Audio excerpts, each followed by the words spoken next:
मित्रांनो नमस्कार. कायदेशीर माहिती देणाऱ्या माझ्या युट्यूब चॅनलमध्ये तुमचं स्वागत आहे. आजचा विषय कस्टडी. आणि ती कस्टडी कोणाची तर मायनर म्हणजे अल्पवयीन मुलाचा किंवा मुलीचा ताबा या विषयाचा आज व्हिडिओ. सर्वसाधारणरित्या भारतात विचार करायचा झाला तर अल्पवयीन मुलाचा ताबा म्हणजे त्या सामान्यतः त्या मुलाच्या संगोपनाविषयी, काळजीविषयी किंवा कल्याणाविषयी कायदेशीर अधिकार आणि जबाबदाऱ्या कोणाला हे सूचित करणारा हा भाग असतो. आता न्यायालयाकडे जेव्हा जातात त्यावेळेला पालक त्याचं कायदेशीर आणि शारीरिक अशा दोन्ही प्रकारचे ताबा मागत असतात. दोन्ही काय आहे हे पहिल्यांदा जाणीव करून घ्या. जेव्हा कायदेशीर ताबा असतो त्या मुलाच्या आयुष्याबद्दल, उदाहरणार्थ शिक्षण असेल, आरोग्य सेवा असेल, त्याचे वेगवेगळ्या प्रकारचे कोर्सेस, क्लासेस असतील, त्या संदर्भात महत्त्वाचे निर्णय घेण्याचा अधिकार त्याला असतो. तर शारीरिक ताबा म्हणजे ते मूल त्या पालकासोबत राहतं, तो आईसोबत असेल किंवा वडिलांसोबत असेल. आणि जर सामान्यतः विचार करायचा झाला तर नैसर्गिकरित्या आई आणि वडील हे दोघांनाही नैसर्गिकरित्या संयुक्त ताबा असतो. म्हणजे दोघांनाही मुलाच्या संगोपनाबद्दल निर्णय घेण्याचा अधिकार असतो. पण अडचण काय होते, जेव्हा पालक वेगळे होत असतात, त्यांच्यात वादविवाद असतात, भांडणं असतात, ते घटस्फोट घेत असतात, अशा वेळेला दोन्ही पालक माझ्याचकडे मुलगा की माझ्याचकडे मुलगी पाहिजे हा ताबा मागायचा प्रयत्न करतात. किंवा माझ्याकडच्या मुलाचं तोंड मी त्याला दाखवणार नाही, हा फक्त माझाच आहे. आता हे फक्त माझाच हा प्रकार काय असतो तो त्याच व्यक्तीला फक्त माहिती. सायंटिफिक दृष्ट्या कसं काय हे फक्त माझा असू शकतो तो वेगळा.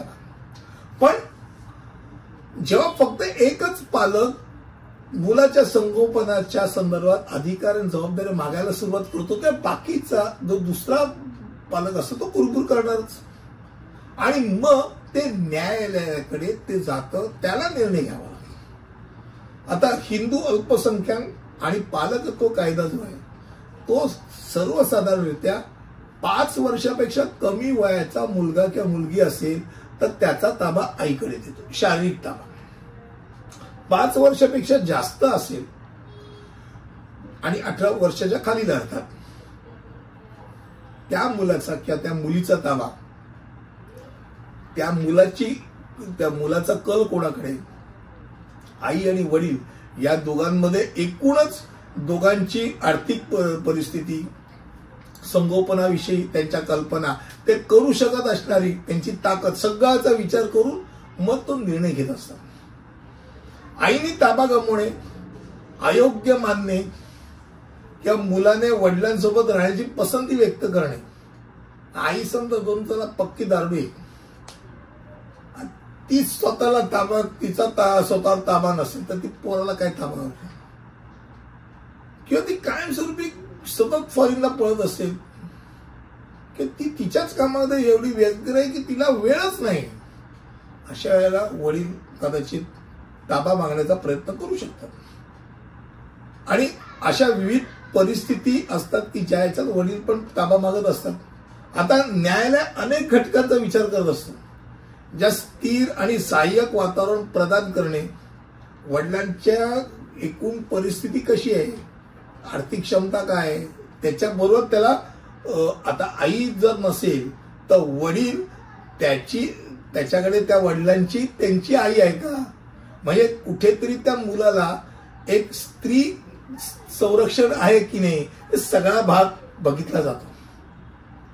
मुलाच्या कल्याणाच्या आवश्यकतेकरता सर्वसाधारणतः कल असतो.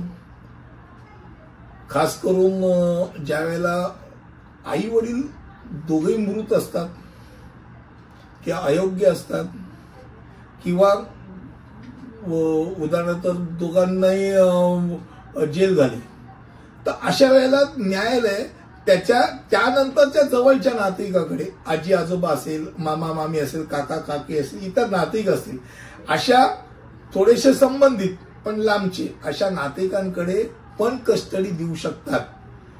खास करून हिंदू नसलेले जे आहेत त्यांच्याकरता पालक जो कायदा असं म्हणतो की मला कुठच्या कायदा लागू, तर 1890 सालचा एक गार्डियनचा शिप संदर्भातला कायदा आहे तो त्यांना लागू आहे.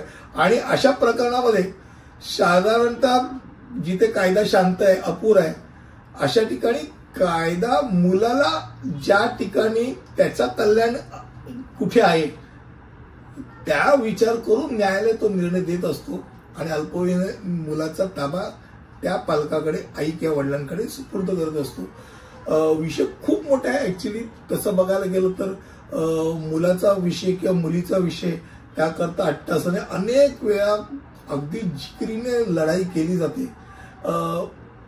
मुलाला दोन्ही आवश्यकता असते हे डोक्यात राहू द्या. अगदी आईच्याकडे जरी ताब्यात दिला तरी वडिलांना भेटायचा अधिकार असतो हेही डोक्यात राहू द्या. त्यामुळे मुलाचाही विचार करा. हा भाग सांगता सांगता आजचा व्हिडिओ इथेच थांबतो. पुढील व्हिडिओमध्ये असंच काहीतरी घेऊन तिथपर्यंत इथेच थांबतो. धन्यवाद.